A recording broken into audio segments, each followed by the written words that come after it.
Okay, in today's video, we're going to talk about the plumbing water riser diagram. And first, we'll talk about the CAD standards on line spacing of the water piping on the water riser diagram. And the water piping can be cold water, hot water, as well as hot water recirc. And then we're going to talk about laying out the water riser diagram, including, starting from, the floors and then to the fixtures and then to the pipes. Then we'll talk about the supply fixture units and what this represents. Then we'll talk about sizing of the piping based on the supply fixture units and the minimum pressure requirements from the New York City Plumbing Code. Minimum pressure requirements can vary based on the local jurisdiction that you're in. So you will have to confirm with those codes when designing your plumbing water riser diagram. And now we'll talk about the spacing of the lines on the riser diagram. So for a 1/4 inch scale, which is a common scaling used, where the text is going to be 4 inches and the line spacing between the water pipes should be kept at 6 inches apart. For an 1/8 inch scale per 1 foot, which is basically half of the 1/4 inch scaling, is another commonly used scale. Alright, so for a 1/8 inch scale, the text has to be double the 1 1/4 inch. So the text will be 8 inches from the 4, and you also double the line spacing from the 6 to the 12. Alright, so here's a little diagram that I created just to demonstrate this point. For the risers, if you were to keep everything at a 6 inch right here, so this spacing between the lines is indicated on the left here. So here the spacing is 5 inches, 4, 3, 2, and 1. So the text for this, which is a 1/4 inch scale, is going to be 4 inches. So as you can tell with the 6 inch, with the text in the lines, once it prints out using the plot settings that we use, you'll see it comes out like this. So it's very easy to read. There's spacing between the text and good enough spacing between the lines for that text with a 6 inch. If we have a 5 inch, you can now see that the texts are starting to get a little bit close to each other. And with a 4 inch, you can now see that it's kind of overlapping each other here. So we want to keep it at 6 inches for that reason, so that the text, there's enough spacing where it's good separation between the text. And you want to avoid this as well, making it a 1 inch, because at that point the lines start to merge together and it looks like one thick line rather than two separate lines. So generally we want to always keep the lines at 6 inch separation with a 4 inch text. And at the minimum, you want to keep it at a 4 inch with the 2 inch text, but this is only in circumstances where we really have to get to a smaller line spacing. So generally you don't want to keep it at 4 inches, but if you have to, you can go down to a 4 inch line spacing. Now if there is no text involved within the lines, then it's possible you could go down to a 3 inch spacing, but this is generally not the preferred spacing. So it should be anywhere between a 4 inch and a 6 inch, where the 6 inch is the preferred spacing that you should have if you can maintain this spacing. Okay, and for the 1/8 inch, it's right here. And for the 1/8 inch, basically the spacing is going to be double this. So whatever you see here in terms of spacing is doubled here. And the result is the same as this. So for a 2 inch spacing on the 1/8 inch, the lines are pretty much just one line. And for a 4 inch rather than a 2 inch up here, the spacing comes out the same. So for an 1/8 inch, you want to keep it at 12 inches, where the text is going to be an 8 inch text. And the minimum distance you should have between the lines should be an 1/8 inch for an 1/8 inch scale. And you could get down to a 6 inch for an 1/8 inch scale as long as you don't have any text involved in here. But again, this is something that you should avoid if possible. So here's the summary of what we just said. Spacing can be reduced if space limitations require, but shouldn't be less than 4" for a 1/4" scale and 8" for a 1/8" scale. For plumbing plans, this spacing should also be followed in general. So the riser diagram as well as the plumbing plans, you should follow the spacing. Now we'll talk about laying out the water riser diagram. So first, the floors to be created based on the work scope. So if you have 5 floors, the riser should indicate 5 floors. If you have a high-rise building with multiple floors, but the scope of work is on some of those floors, you only need to indicate those floors. So if work is on floors 5 and 6, and it's a 10-story building, you only have to show those 2 floors in your riser diagram. You could show more if you want, but just showing the floors within the scope of work is fine as well. You have to show the exterior walls, and the plumbing riser label should be indicated, and that should match the labeling on the plumbing plans. So every riser on the plans would get a ID such as P1, P2, P3, etc. And those have to match the riser. You also have to label the fixtures, whether it's a lavatory, shower, or a bathtub, for example. And the piping trim should be shown, such as the valves, water hammer arresters, pressure gauges, aquastats, etc. And components such as meters, water heaters, pumps, expansion tanks, trap primers, etc. should also be shown on the water riser diagram. Then once everything is laid out, you can now go through the sizing of the plumbing water piping. So supply fixture units indicate the GPM flow through that pipe to a fixture. So the sizing is based on a supply fixture unit. And the supply fixture unit is given for a fixture based on a table. And the supply fixture units can either be for the cold water or hot water, depending on what pipe goes to a particular fixture. So table E103.32 in the Appendix E in the 2022 New York City Plumbing Code provides the supply fixture units for the different fixtures. Table E103.33 provides the GPM demand flow based on the supply fixture units. And Table 604.3 provides the minimum pressure requirements for fixtures at a minimum GPM demand. And a good formula that's required is the PSI conversion from feet of water. And that's basically the feet divided by 2.31 will give you the PSI, or the pounds per square inch.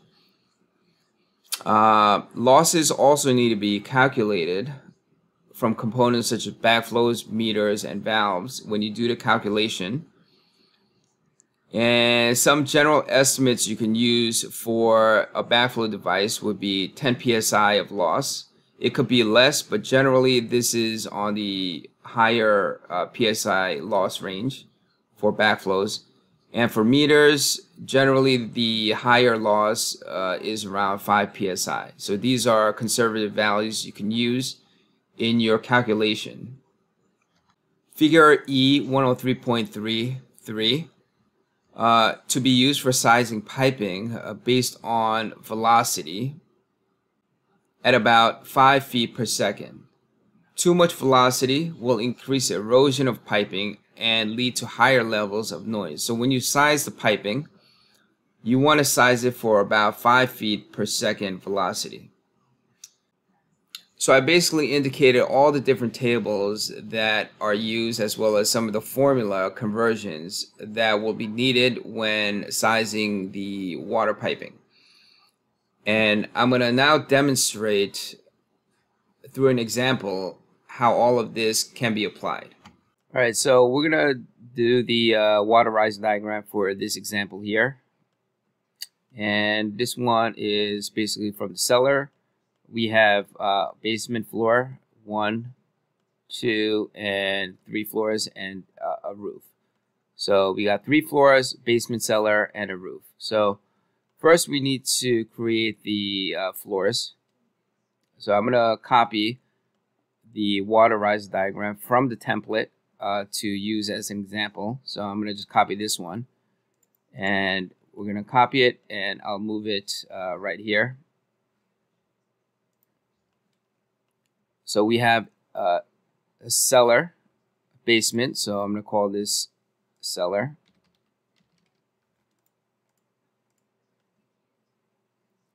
Right above that we have the basement.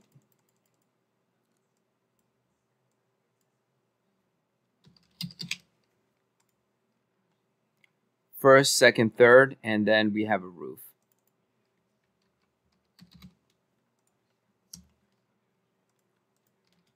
So everything else we need to match on this side. So I'm just going to copy this and move it to here. I'm going to hit save. And I'm going to extend this all the way to the roof level. And you can just click this and click that and extend the hatch as well. And I will move that hatch also to the other side. So I'll delete this one and I'll copy this over to this side. Now I'm gonna delete everything here, or actually I'll just move it to the side because we may need to use some of these for the riser. So I'll just move it here and I will delete everything else.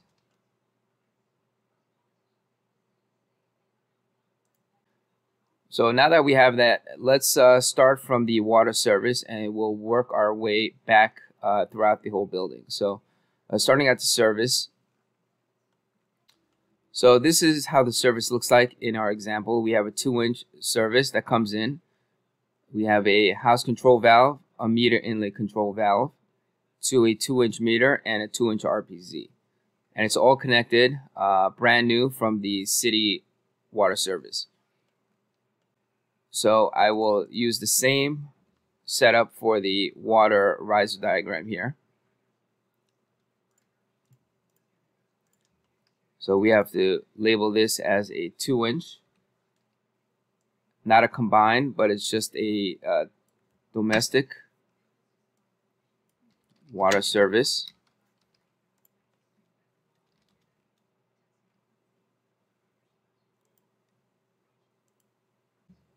And here we're going to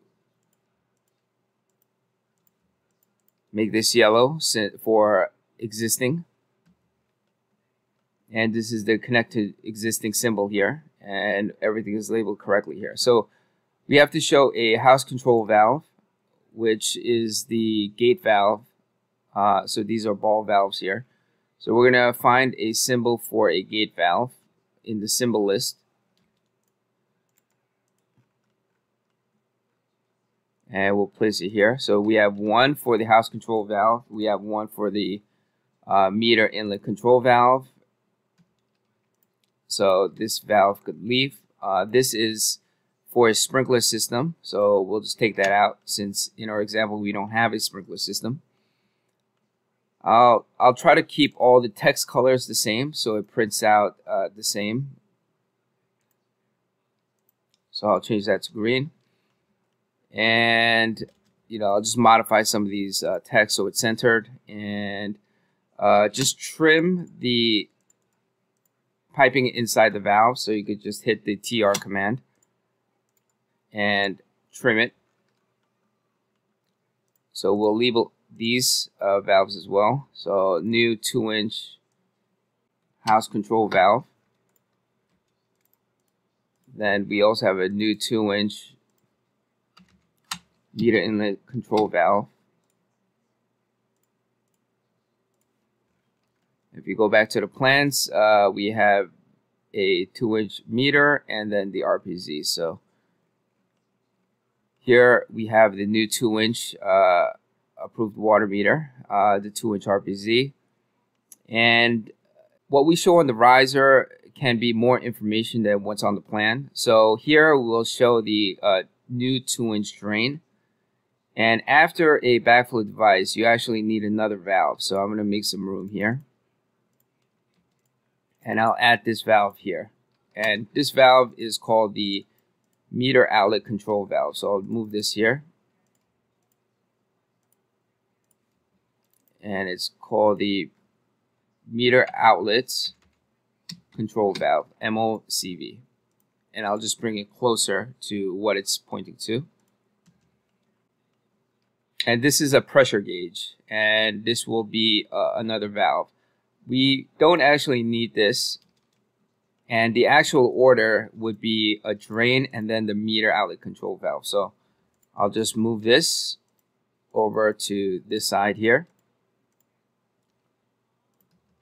And this is the order that DEP, which is the Department of Environmental Protection in New York City, wants the order to be. So they want it first to be the house control valve, followed by the meter inlet control valve, and this is the meter. Then you have the backflow device, a drain afterwards, and then a meter outlet control valve. So when they want to test the meter, what they would do is they would shut this valve off, open the drain, and then they can test whether the meter is working. And then they would basically shut off this valve or this valve if they ever needed to replace the meter or the backflow device. Okay, so now we'll start to go through the cellar and pick up all the fixtures that the piping is going to. So here from the water service, it's going straight out and it branches to the risers. And then it also splits out and it goes to the water heaters in order to produce hot water that then splits to go up this riser as well as this riser. So we need to label this riser with a tag. And the tag we're going to use are these here. So we'll give it a labeling. We'll call this P1. You could just double click that and then you could change that to 1. And for the other one, we could label that here and we'll just call this one. And I labeled this one P2. So when we do these riser diagrams, it's sometimes beneficial to split the screen. And you could do that by going to viewport and hit 2. And you can do a vertical or a horizontal. I think a vertical might be good in this case. So we'll just hit that. So on this side, I'll leave the plans. And on this side, we can leave the riser. So let's start drawing this out. So we have this line coming out, splits to the P1. So I'll call this the P1, which I'll just use this one here. Right, and the other one I will use the P2, so I'll just copy this and place it somewhere around here. So we have one riser here, and since we are doing this all in 1/4-inch scale, you want to space these at 6 inches if possible, and it's already 6 inches here, and make sure this is also 6 inch if you can. So we'll leave it at 6. Now going up, what I'm going to do is I'm going to rotate by hitting R, copy these 3 lines, go up vertically, and on the bottom it says copy, so I'll type in C, enter, click here, and then now we have a riser for the cold water, hot water, and the hot water recirc line. Then it goes out straight and connects to all the water heaters here, and we have four of them. So, and we'll start drawing it out here. So first it goes into C2, 3, and 4. So I'll just copy this, and we have 3 of them. 1, 2, 3. and then it goes into the C1, and we'll just label these to match what is on the plan. So I went ahead and I worked on this riser a little bit. So right here we have the cold water comes in, it splits out, and it goes into three separate feeds here to this P1 riser. So these are the three, 1, 2, 3 cold water, represented by this single dash here. The 2 dashes is hot water, and the 3 dashes here is the hot water recirc. So after this, it goes to the P2 riser. So as you follow this, you'll see that it goes to the P2 riser here, and then it continues on. So after the P2 riser, it continues on, and then it goes to the C2, C3, and then the C4. So it's in that sequence here, the C2, 3, and 4. And for the hot water recirc pump, I matched the numbers. So this is 2, 3, 4, and hot water recirc pump 1 for the C1 domestic water heater. Then it continues on, and it basically splits between the C1, which is this, and then it goes into this laundry, into the laundry washing machines here, these two, which we'll indicate here soon. So now we have from each of these water heaters a hot water recirc and a hot water line represented here. So we have hot water recirc and a hot water, and we have that pair for each one of these. And I spaced all these lines out at 6 inches to keep the consistency here. Okay, so now we're going to make the connections from here to the pipes here. So I'm going to connect this to this and this to this.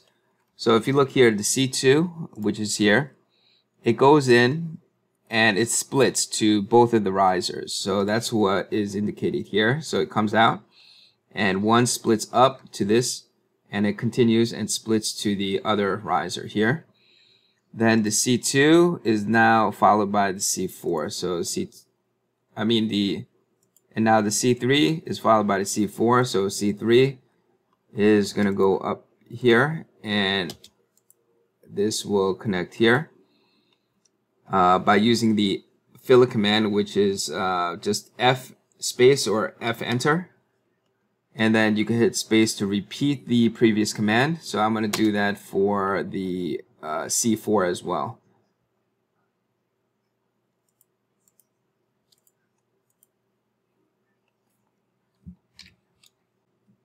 Now we have to show the laundry washers here. So before I do that, I'm just going to extend this hatch down here and make sure that it's done on the other side as well by clicking this blue box and then just extending it down and snapping it to this line here. So when preparing these risers, it's okay to use either the fixture symbols or just the fixture text. Generally, for smaller jobs, the fixture symbols are used just because it takes a little bit more work to prepare the riser using the fixture symbols. In this case, we will just label the laundry washer with text, since I do not have a symbol for the laundry washer, as I can find quickly now. But for the rest of the fixtures, we will use the fixture symbols, since this job is not very large. We also need to add another laundry washer, since in the cellar we have 2 laundry washers. So I'll go back here and I'll copy this and I'll move it to the side, and I'll fillet the piping here. And also the recirc line has to connect right here towards the between the last 2 fixtures on the branch line. The purpose of the recirc line is to basically keep this hot water piping warm. So when the fixtures are not being used for a very long time, this hot water piping will lose its temperature, and to put the temperature back in, what it does is the aquistat, which measures the water temperature in this loop, when it drops below a certain temperature, will turn this pump on, pumping the water from here back into the hot water heater, and then back into this hot water piping right here to keep it hot. And the New York City plumbing code states that you cannot have more than 20 feet distance from a hot water outlet from any fixture to a recirculated line. So basically it will be this point right here. And this basically will just keep this piping filled with hot water, so that if a fixture is turned on after a long period of not being used, then it won't take a very long time for the hot water to reach the fixture. Okay, now we can go ahead and start doing the plumbing for the upper floors. So the first we'll do is the first floor, and that one is domestic water heater C-2, right? So C-2, if you follow the hot water line, it goes up into P2 riser, and also it goes out this way and it goes into the P1 riser here,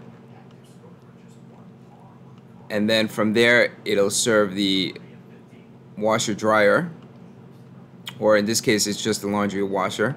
The dryer will get the gas piping, and then it'll serve these fixtures here, and also it'll go up and serve these fixtures here and these fixtures here as well, since that's one tenant.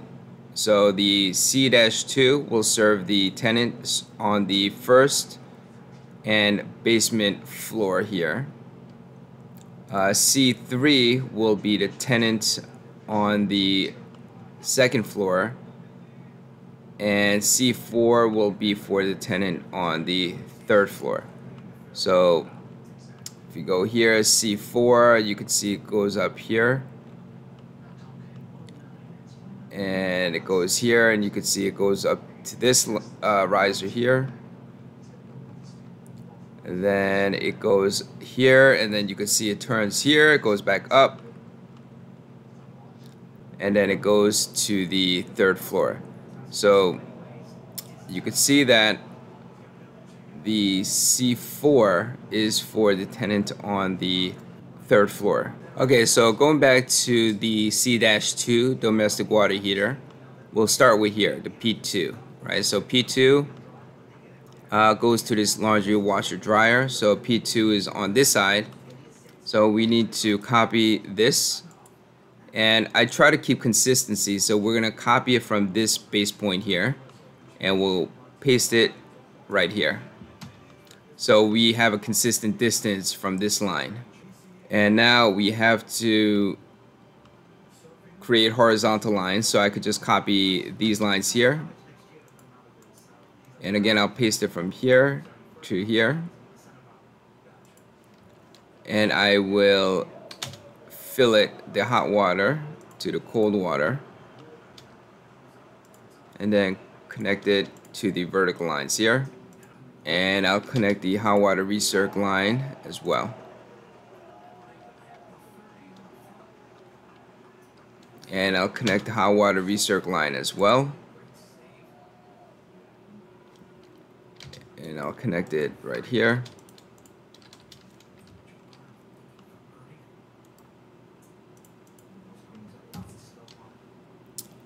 And then I'm going to continue on with this riser, and you can see that the riser is going to continue going up and serve this bathroom group here. So what we have here is the cold water and the hot water lines coming out, and then it's going to go to all these fixtures, which gets only a cold water, not a hot water connection. And then it'll go to the lavatory, which gets cold and hot. So we'll just go into the symbols here, and we'll pick the water closet and lav, and I'll move it across, and I'll place it here. So the first thing we have is the water closet, so I'll snap it to the floor level, and then we have a lavatory, which I'll place it just around here, and I'll move this to the side a little bit, and I'm gonna copy this line, as well as the recirc line here, and place it around there. And we'll just fill it this. I'll fill it the cold water, attach it to here, and try to break the lines if it overlaps. So I'm going to just break this line here, so it doesn't look like it's connecting to the other line, even though you could tell from the line type where this is a single dash and this is a double dash. It makes it easier to see it if you break the lines where it overlaps. So here as well. And then the recirc line will go all the way towards the last fixture, and it will make a connection there. And then what we'll do is we'll just fill it the hot water recirc line as well as the cold water line here. We also have to trim this cold water. And then if you look at the plans again, you'll see that this does not continue up to the floor above, so it stops right on this first floor. So now we can go ahead and follow the P1 riser here. So going back to the cellar, we could see the hot water will split and go up right in this location here. So as you go up, this will be the hot water and the cold water. So it'll branch off and go to all these fixtures in this floor here. So the piping, it's going to route on our riser diagram from the lavatory to the water closet. Then it's going to go through. Then it will go to the water closet, then to this lav, and then it'll go through, and then it'll go to this bathtub, and then to this shower here.